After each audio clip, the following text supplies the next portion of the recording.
And I like this question from Pat E here. He says, what do you guys think about any of our UDFAs? And Chris Janke made a great comment earlier. He said the two highest bonuses went to Jalen Weidermeyer, who I think has a legit shot to make this roster, and then Alec Anderson, the guard tackle from UCLA.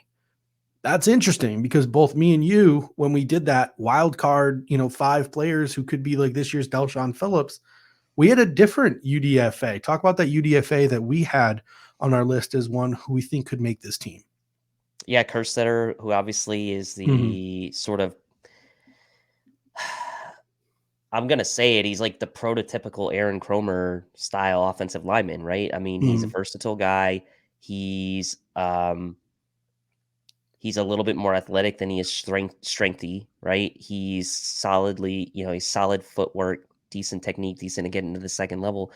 Can play center, can play, he can play multiple positions. And I think as a fit in the zone scheme, it's tailor made for a guy like Kerstetter. So for me, I think that, I mean, Anderson too, right? I think it's a good point by Chris, but like Derek Kerstetter to me is a guy that has a pretty outside chance to make this roster and deserves to be on a wild card list to make the team. I think with Aaron Kromer's coaching, he couldn't. I don't think Derek Kerstetter as a UDFA could have ended up in a better spot from a coaching perspective to get the most out of what he can bring to an NFL team than he can with Aaron Kromer. So I think he has a legitimate chance. And the Bills, I mean, is it going to be Ryan Bates as the backup? Like, who's the backup center? Like, I feel like they don't want it to be Ryan Bates.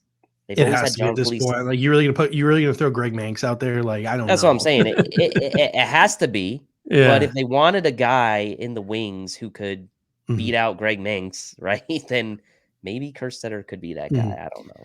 Yeah, I mean, Derek Kerstetter out of Texas, University of Texas, started games at left tackle, center, right guard, and right tackle in his time in Texas. Just all of the Ryan Bates vibes, all of the Jeremiah Surley's vibes from, way back, in the 2017 Bills. Those are the type of offensive linemen that I think Sean McDermott likes to have on his team, as your ninth guy, a guy who can play multiple positions. He can, in practice, play multiple positions. If he has to play a game, play multiple positions. A lot of these guys they drafted, whether it be Alec Anderson, who has guard, tackle, flex, kind of gives off some maybe like Questenberry type of vibes with his frame and things like that. Tanner Owen, a heck of a lot more athletic, but from a smaller school, might take him a few years. I'm high on all of the Buffalo Bills UDFA offensive linemen. I thought they did a really good job finding some pieces that Aaron Kromer could work with. But as for 2022, I think Kerstetter is the number one guy who has a shot to make this roster. But when Chris mentioned the signing bonus thing, that stuck with me a little bit. That comment stuck with me a little bit. Your boy Lettuce comes in and says, we're on the countdown to Matt Hawk getting signed as the holder for the Walmart Broncos. What was it? Broncos country. Let's ride, Matt Hawk, riding right into that Walmart. Yeah. So it'll be super interesting. And let's talk about the offensive line now. So let's get into it. Kenny Regelman comes in and says, I'm interested to see where they have Cody Ford playing in camp, see if Aaron Kromer can confirm him. Can improve him. One of the things that I want to mention before we start this, and Eric Turner was the one who pointed this out when the Buffalo Bills brought in Aaron Kromer, like right off the bat. He pulled up a bunch of different articles and things like that, different clippings from Aaron Kromer, things he said at, development camps and articles that have been written about him. Kromer's philosophy is he likes to shuffle guys all around the offensive line, whether it's in, mini camp or training camp. He wants guys playing multiple positions, not because he thinks that they're going to have to play those positions, but because, if you're playing left tackle and you know what the left guard is doing and you see the left guard screw up next to you, what the left guard is doing is wrong. You as a left tackle can adjust. So knowing what other positions are doing, knowing where other positions are supposed to be, etc., makes you a better offensive lineman in Aaron Kromer's perspective. So the one thing I think fans shouldn't freak out about when training camp starts is guys moving to all different positions. I really do truly believe the offensive line left to right is going to be Deion Dawkins, Rodger Saffold, Mitch Morse, Ryan Bates, and Spencer Brown, barring injury. But you could see like a multiple days in camp where it looks nothing like that because Kromer's moving guys around to get them more comfortable in other positions and to get them sort of trying to vibe with other positions to make them better at the position that they play. What do you think about that? And sort of just the offensive line and Kromer in general.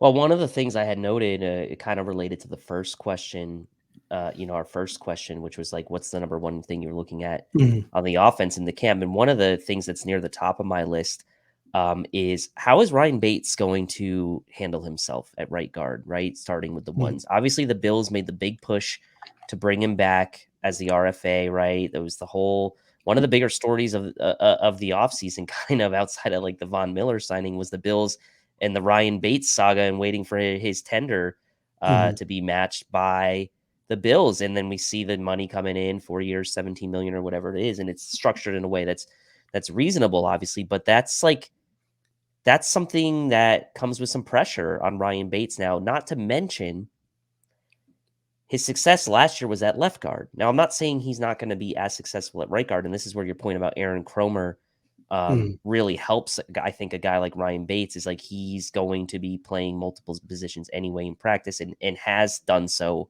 anyway in his past. So Ryan Bates as the starting right guard is going to be something I'm really keeping my eye on with this offensive line.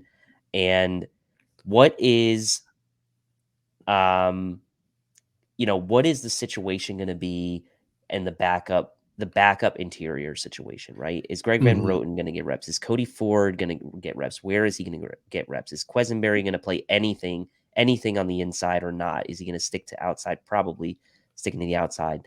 I think it's pretty clear that like outside of Deion Dawkins and Spencer Brown, you're going to have the likes of Tommy Doyle and David Quesenberry taking backup reps at tackle. But the interior is going to be interesting, right? It's going to be very interesting. mhm, And I do think there's pressure on Ryan Bates. And I think Bills fans were rightfully excited to get him back because that would have been a big hole. mhm. But I don't know that it's fair to jump the gun and say like he's going to be this like awesome Pro Bowl player automatically, right? So I am very interested to see how he kind of handles himself at right guard. Bears fans are so mad too. That was Oh great. yeah. Oh yeah. Christian, he made the great point.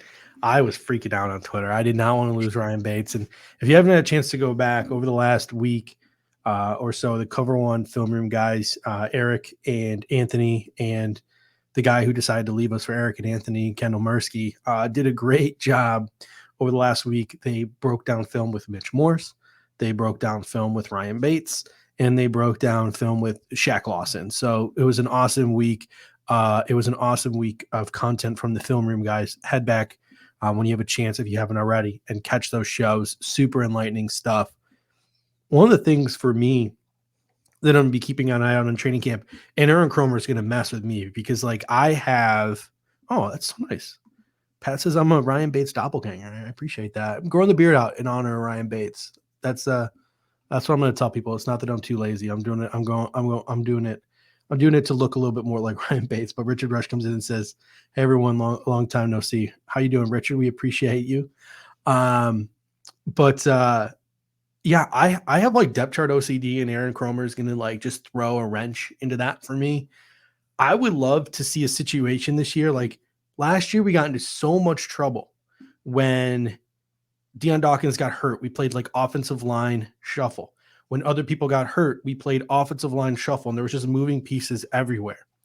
I would love it if the Buffalo Bills could get into a situation where maybe it's David Quessenberry is the backup left tackle and left guard, and maybe if Cody Ford can reignite his career under Aaron Kromer, can be the backup right guard, right tackle. That way, if guys go down, you're not mismatching and moving Spencer Brown to left tackle and sliding this person to right tackle. You're not moving guys around. I'm hoping that a left tackle, left guard can emerge because I'm not really high on our interior offensive line depth, and a right guard, right tackle can emerge. And maybe even it's Tommy Doyle. Like Tommy Doyle actually steps up and starts to get close to that ceiling or starts to get close to being an NFL player that's just not an extra tight end. Hey, Tommy Doyle is our left tackle, left guard. David Questenberry is our right guard, right tackle. Like we're just set and you can plug and play those guys. That's what I'm going to be looking for in training camp is can any of these guys give you that get guard tackle versatility? Is Aaron Kromer favoring certain guys to certain sides? Because right now, like if you look at it, if Deion Dawkins gets hurt, your mind goes to David Quessenberry, Spencer Brown to left tackle, David Quessenberry to right tackle. If Rodger Saffold gets hurt, your mind goes to David Quessenberry. All right, slide Ryan Bates to right guard or left guard, and David Quessenberry to right guard. If Mitch Morse gets hurt, your mind goes directly to David Quessenberry, right? It is Brian Bates to center, Quessenberry to right guard. Same if Bates goes down, Quessenberry right guard. If Spencer Brown goes down, Quessenberry to right tackle. Like my mind, every time I think of a Buffalo Bills offensive lineman getting injured, goes to David Quessenberry. I like the depth of this offensive line. There are guys who have played NFL games, but the only one where I wouldn't be sweating bullets if they came off the bench right now is David Quessenberry. I mean, I agree. I wouldn't be sweating too many bullets with David Quessenberry coming in. I think I'm putting that way too much pressure. you're putting a lot of pressure on him, but I think there's the conversation of and the argument that we have, not we, but like generally people have around, do you reshuffle the offensive line to put a guy at a certain spot, or do you try to keep the rest of the offensive line where it is and just slide someone into the spot of the guy that gets injured, right? With Aaron Kromer now on the staff, you don't feel, at least I don't feel as against doing a little bit more shuffling if a guy gets injured. And like you said, like maybe moving, even though it's not Ryan Bates, maybe you move Ryan Bates to left guard if something happens, at center. And so you're moving two positions around. You don't feel as worried about that with Aaron Kromer on the staff now, knowing that we're at least expecting these guys are going to get reps at a bunch of different positions. Now, in years past, I would have probably been against that philosophy because I would have rather liked to keep everyone else in their same spot. But, times are different now, different coaching staff. So, that helps in this situation.